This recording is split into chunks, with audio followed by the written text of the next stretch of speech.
L'amitié, oui, ça a une influence sur l'amour, parce que, bah, c'est de l'amour, l'amitié. C'est ce qu'on appelle l'amour filial. L'amour amitié, ça existe, hein, les Grecs, ils avaient trouvé dans cette grille de lecture que c'était un niveau d'amour quand même assez élevé d'ailleurs, l'amour amitié, et que c'est mieux que quand on est en relation amoureuse ou en couple, c'est quand même mieux d'installer ce niveau-là, qui est de l'amitié. Et même, je dirais même pas si on est en couple durable, simplement, je sais pas, même je pensais là aux sites de rencontres où les personnes se connaissent à peine et parfois couchent ensemble, ont un rapport sexuel. Il faut quand même un peu mieux, enfin, il faut quand même un peu voir un peu plus qu'un peu d'amitié, tendresse, d'amicalité, d'affinité, que rien du tout, que juste il est beau, il est belle, machin, bon. Et notamment, puisqu'on est sur les amis qui sont nos amis ou nos proches, en fait, ont un pouvoir d'influence à la mesure du pouvoir qu'on leur donne. Donc, selon notre perméabilité aux conseils des uns et des autres, on va écouter leurs conseils avisés souvent, ou pas. Mais nos meilleurs amis, enfin ça dépend quels amis, hein, mais si on parle des amis très proches, qu'on connaît depuis longtemps, etc., on peut leur donner du pouvoir d'influence sur nous. Après, jusqu'où jusqu'où on ne les écoute pas. Parce que parfois, je donne un exemple très concret. Euh, je suis dans une histoire de couple qui est, je me plains. Je me plains de mon partenaire et mes amis ou mon ami me dit bon, ça suffit, c'est une relation toxique, t'as qu'à le quitter. Voilà, au bout d'un moment, arrête de te plaindre. Enfin, je la fais en résumé. Mais t'as tellement souffert que c'est mieux de t'éloigner, d'accord? Et la personne est dans une relation toxique, donc elle n'arrive pas, elle part mais elle revient, elle part et elle revient, elle part et elle revient. Un exemple très concret, c'est classique ça. Et du coup, l'ami, au bout d'un moment, bah, c'est plus quoi faire, quoi. Donc, le conseil, c'est toujours de dire attention, attention, peut-être que tu devrais faire attention à cette personne, l'éloigner.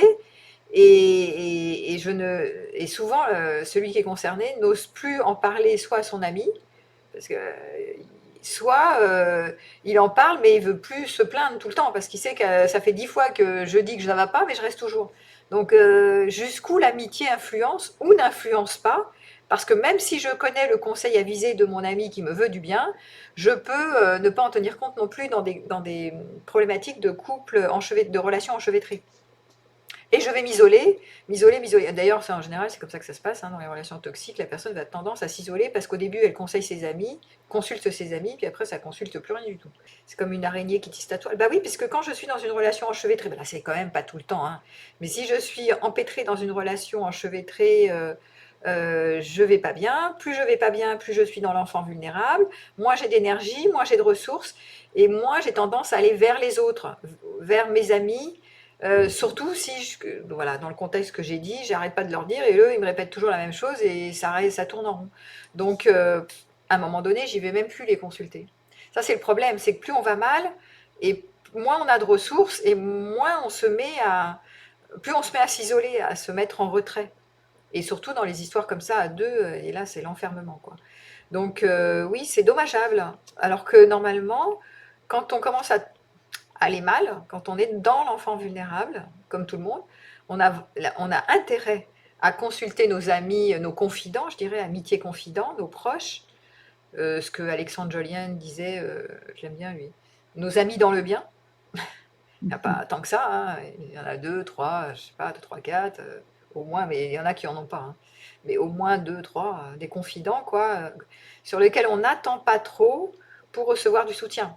C'est-à-dire, on n'attend pas qu'on soit au fond du trou pour leur dire allô, ah, j'en peux plus. Non, dès que ça gratte un peu, la meilleure idée quand on va pas bien, notamment dans sa relation de couple par exemple, c'est de consulter. Pourquoi? Parce que quand on consulte des avis extérieurs, voire plusieurs avis extérieurs, vous le savez maintenant parce que c'est issu des neurosciences cognitives, on est bien meilleur pour réfléchir de manière rationnelle que quand on n'a qu'un avis. Donc si je n'ai que mon compagnon ou ma compagne qui donne son avis, évidemment, c'est un avis qui peut ne pas être pertinent pour moi. a un groupe d'amis, on a des amis proches, à quel point les amitiés peuvent influencer nos histoires d'amour. Peut-être parfois, par exemple, quand l'amoureux ne s'entend pas avec les copains. C'est plutôt dans ce sens-là. Parfois des conseils qu'on pourrait recevoir qui sont mal avisés.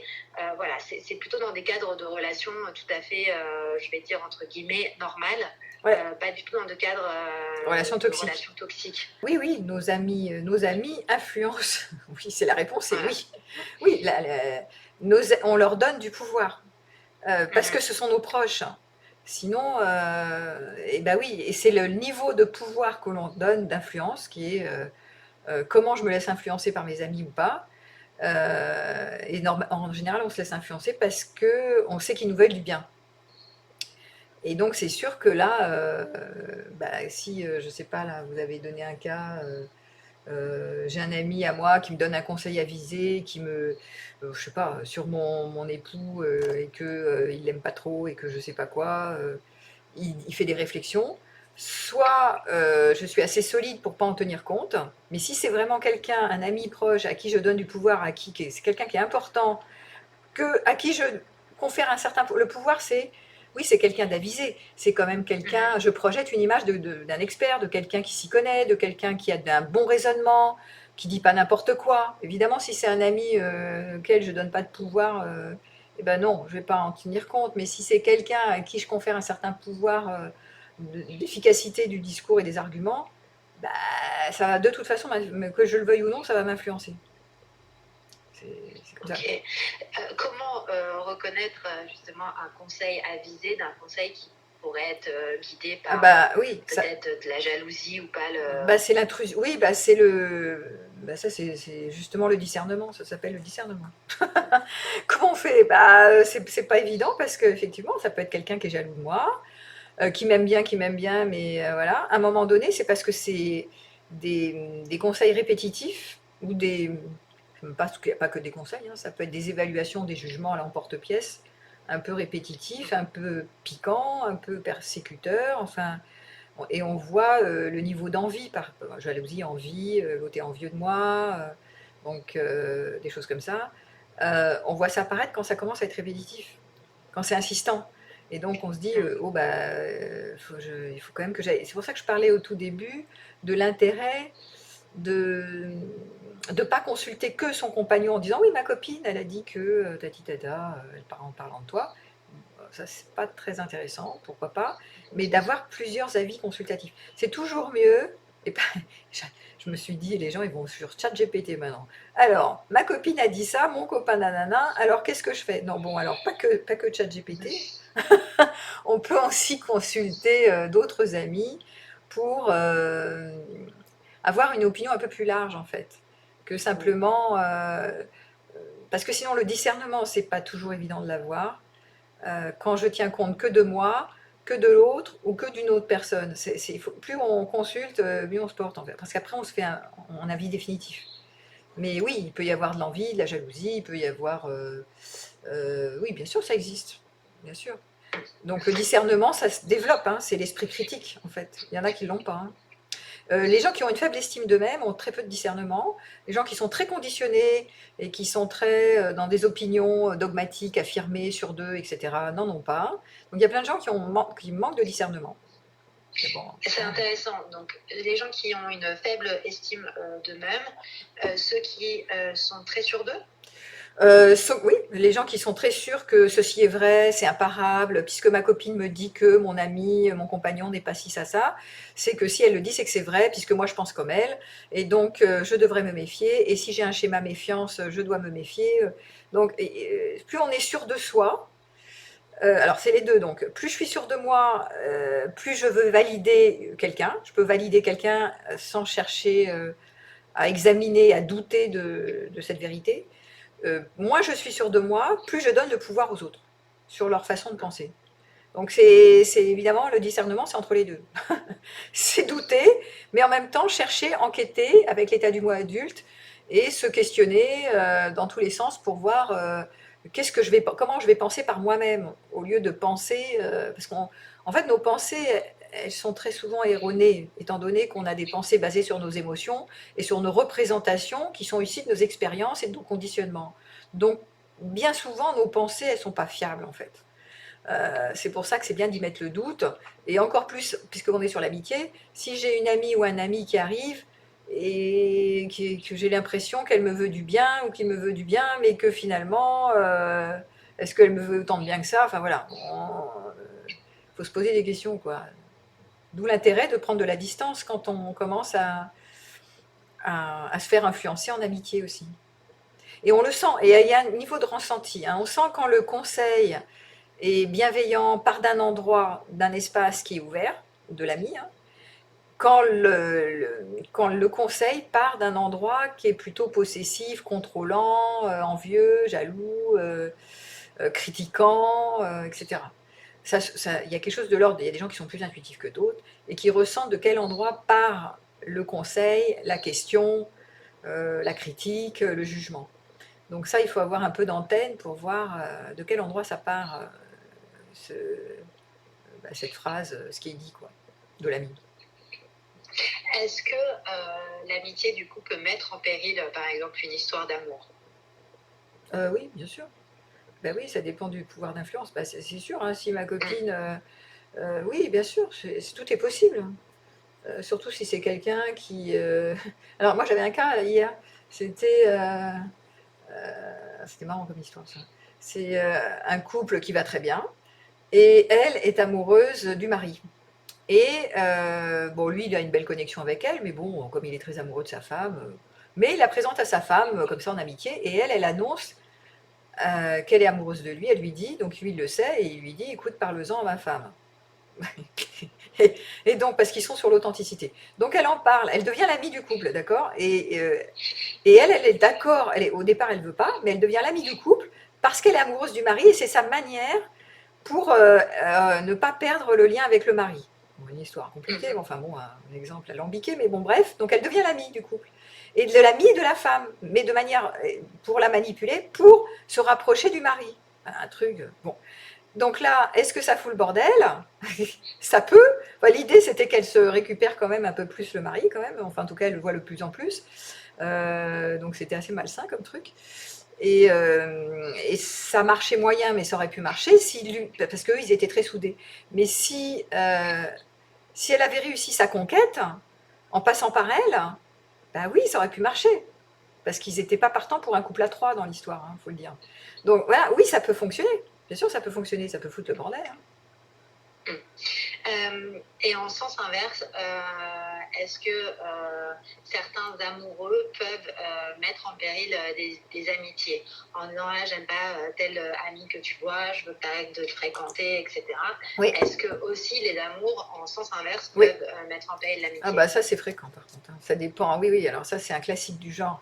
Quand on est dans un couple fusionnel possessif et que le partenaire perd son identité dans la fusion, c'est-à-dire il arrive dans la fusion avec un besoin de réparation et donc il va donner le pouvoir au compagnon. Mais malheureusement, ça arrive, c'est pas tout le temps comme ça. C'est peut-être un peu moins fréquent aujourd'hui, encore ça dépend dans quel couple.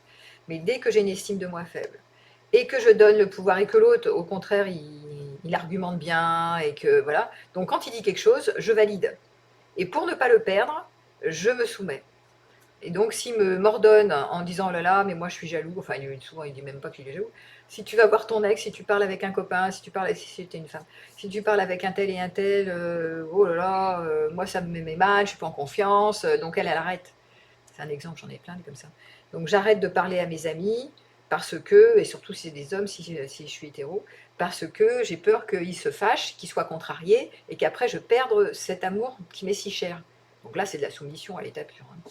Et en plus, c'est malsain comme tout parce qu'à force, je vais me retrouver complètement enfermée dans ce couple à deux. Et en perdant mes ressources externes, qui sont mes amitiés, je suis complètement sous la coupe, quoi. Donc oui, ça arrive dans des couples fusionnels et dans des couples où celui qui est dominé est dominé. Et qui donne vraiment tout le pouvoir à l'autre et il se laisse imposer n'importe quoi. Ce qui m'a hyper malsain, l'autre. Au contraire, dans les couples aujourd'hui, on le sait, hein, chacun doit rester sur son... doit toujours alimenter son univers. C'est-à-dire chacun son espace et son univers d'amis, par exemple, et il y a des amis communs, mais je ne mets pas tout en commun, hein. Je ne partage pas tout, et je ne suis pas obligée, même dans les amis en commun, de les voir toujours ensemble. Donc sinon, bah, je me restreins, je me réduis, je me ratatine, un et un égale un, je me fonds dans l'autre, j'épouse les goûts de l'autre, je me subordonne à l'autre, je me perds, je m'éteins complet en fait. Donc ça, c'est hyper malsain, mais oui, ça arrive, malheureusement, ça arrive. Alors là, j'ai parlé d'un exemple d'un homme vers une femme, alors, ça peut être exactement l'inverse, hein. Il peut y avoir moi, j'ai des hommes dans mes consultations qui sont complètement écrasés par la femme, qui impose, qu'ils ne voient plus. Alors, c'est fait de manière un peu sournoise. C'est du style, écoute, si tu vas voir un tel, bah, tu passeras pas du temps avec moi. Et comme déjà on se voit pas, eh ben, ça serait bien que tu arrêtes de voir un tel, ou d'aller au foot, ou d'aller je sais pas quoi. Ça serait mieux qu'on soit plus ensemble. Et hop, et il n'est pas obligé de se soumettre. Ben, il se soumet. C'est un exemple d'hier aussi. Euh, comment arriver, un peu dans les deux cas, finalement, comment arriver à fixer des limites, soit à ses amis, soit à son partenaire? Est-ce que c'est nécessaire? Oui, ou c'est est-ce que nécessaire. une posture... Bien sûr. Ah ben, c'est nécessaire dans toute relation de savoir qu'est-ce qui me correspond, qu'est-ce qui ne me correspond pas. Donc c'est l'esprit de discernement, hein. Mettre un peu d'adulte aux commandes pour voir jusqu'où l'autre m'impose des choses qui ne me correspondent pas, parce que je perds mon individualité, je perds mon identité là-dedans, mes goûts, mes couleurs, mes amis, etc. Et donc oui, une relation saine, c'est une relation où chacun est capable de poser ses limites, de manière assez claire et non discutable parfois. Donc, quitte à ce que l'autre fasse un gros caca nerveux, parce que encore hier, j'en avais une autre patiente qui me disait, mais moi, je ne veux pas prendre le risque de poser une limite qui serait vraiment bien pour moi, parce que il va bouder, il va faire la grève, et après, pendant, je sais pas, peut-être un mois, je vais en pâtir, et au service d'une relation non abîmée, elle préférait s'écraser. Bon, un cauchemar. Donc, et ça marche pas, en fait. Donc, vraiment, apprendre à poser ses limites, parfois qui sont non discutables, c'est comme ça. Tu peux faire la grève, faire la caca-bouddha pendant un mois, si tu veux. Mais moi, ça, c'est essentiel pour moi, et je ne fléchirai pas. Voilà.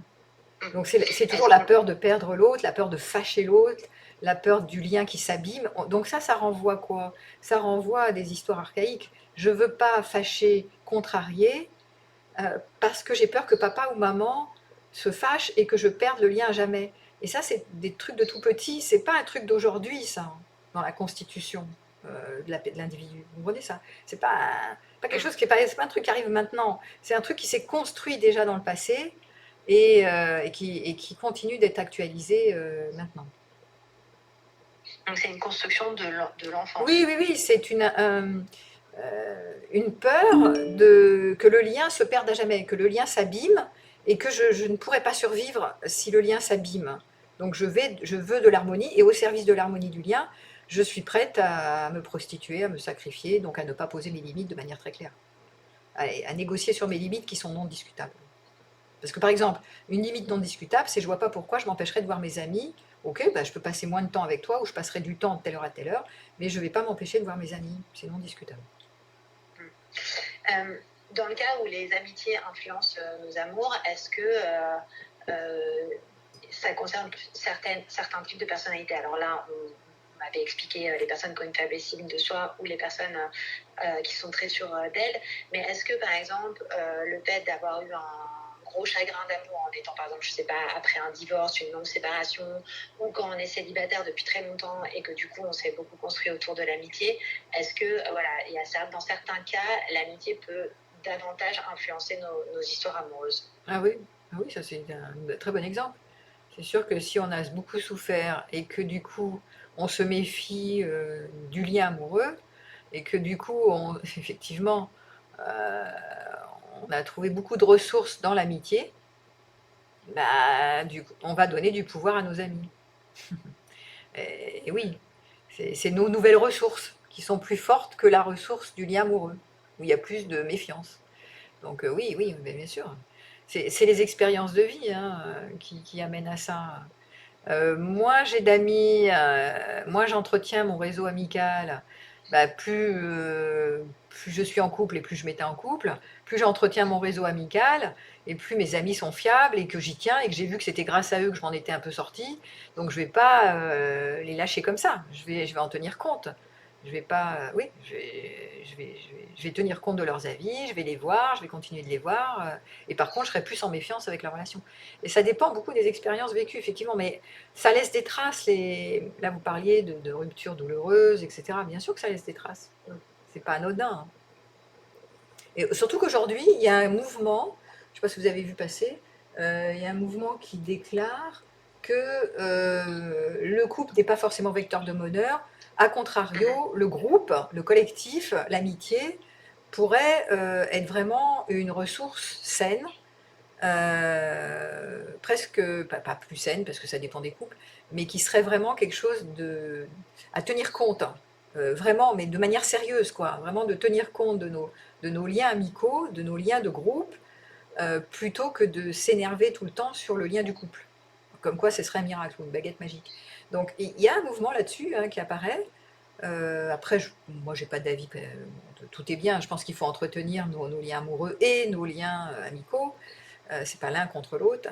Mais c'est vrai que les gens ont plus tendance à se dire, euh, si je suis dans l'enfant vulnérable, c'est le couple qui va me sauver la vie, donc le partenaire, pas tellement les amis. C'est pas plus que ça, quoi, hein. Donc les gens mettent plus d'enjeux dans la relation amoureuse que dans l'amitié. Est-ce que certaines personnes ont plus besoin que d'autres de l'avis, de l'aval de leurs amis quand ils rencontrent quelqu'un ou par rapport à la relation? Bien sûr. Mais oui, il y a des gens qui sont très influençables, d'autres pas. Mais oui, mais c'est constitutif de nouveau, et des profils de personnalité qui sont toujours en train de demander qu'est-ce que t'en penses? Alors qu'est-ce que t'en penses? Alors qu'est-ce que je dois faire? Comment je le fais, hein? Voilà. Et donc ils savent pas s'appuyer sur eux. Ils ont du mal à savoir ce qu'ils pensent par eux-mêmes. Ça s'appelle ne pense pas par toi-même. C'est une injonction en analyse transactionnelle. Ne pense pas par toi-même. Donc, ils ont été habitués à ne pas pouvoir penser par eux-mêmes parce que les parents ne laissaient pas l'enfant penser par lui-même. Et donc, ils continuent quand ils sont grands avec leurs amis. Alors, hein, qu'est-ce que tu en penses? Qu'est-ce que je dois faire là? Ou ils font des appels symbiotiques comme ça. C'est-à-dire, ils disent ben, moi, je sais pas, j'ai pas d'idée. Donc, l'autre, il arrive, l'ami, bah, tu devrais faire ci, tu devrais faire ça. Si je me positionne en victime, l'autre, il arrive en sauveur. Donc, il va me donner un conseil et puis, du coup, ça m'empêche de penser par moi-même. Donc, il y a des personnes qui sont vraiment habilitées à ne pas savoir penser par eux-mêmes et d'autres pas, qui sont beaucoup moins influençables et qui disent, bah oui, tu me donnes mon avis, c'est bien, mais enfin, c'est moi, c'est ma vie, donc c'est moi qui décide, en fait. Tu peux me donner ton avis jusqu'à demain, bah, c'est bien. Continue. Merci, mais bon, c'est moi qui vis ma vie, donc voilà. Après tout, c'est mes choix. Moi, j'ai fait le tour de mes questions. Est-ce que vous, par rapport à ce sujet, voilà, autour de jusqu'où nos amitiés peuvent influencer nos amours et quelle est la place de l'amitié face à nos amours, est-ce que vous voyez autre chose à ajouter? Je dirais que c'est important je l'ai dit, mais en récapitulation, pour moi, c'est très important d'entretenir nos liens amicaux indépendamment de nos relations. Ça, c'est une chose, premier point. Hyper important. Et surtout de ne pas consacrer tout le temps à la relation et de préserver nos amitiés. Parce que qui c'est qui est là quand on est vraiment mal? Souvent, c'est nos amis. Donc, déjà, c'est hyper important. Maintenant, la nuance, c'est de pratiquer l'esprit de discernement, c'est d'apprendre à penser par soi-même, ce que j'ai dit tout à l'heure. Et donc, ok, tu me donnes ton avis, c'est très bien, etc. Mais tu n'es pas moi. Tu n'es pas moi. Tu ne peux pas savoir ce que je vis, tu ne peux pas savoir ce que je sens. Tu n'es pas ma boussole interne. Il n'y a que moi qui peux me fier à moi pour savoir quelle direction je dois prendre. Donc ça, c'est de nouveau, ça s'apprend, hein, c'est un travail d'individuation, hein, comme dirait Jung. Et voilà, c'est consulter ou demander, oui, consulter, mais sans s'approprier la réponse de l'autre comme si l'autre est moi. L'autre n'est pas moi, donc il ne peut pas savoir pour moi. Par contre, dans les avis consultatifs amicaux, c'est vrai que quand on tombe vraiment sur des amis qui sont bienveillants, qui ne sont pas contrôlants, qui sont vraiment pas possessifs, pas jaloux, pas envieux, etc., les réponses qui sortent de nos amis sont des réponses ouvertes. Je ne sais pas si vous avez remarqué. C'est souvent écoute et reformulation. dans les techniques de communication, écoute reformulation, il n'y a pas de tu devrais faire ci et tu devrais faire ça, et si tu fais pas ça, c'est pas une bonne idée, il n'y a pas ça.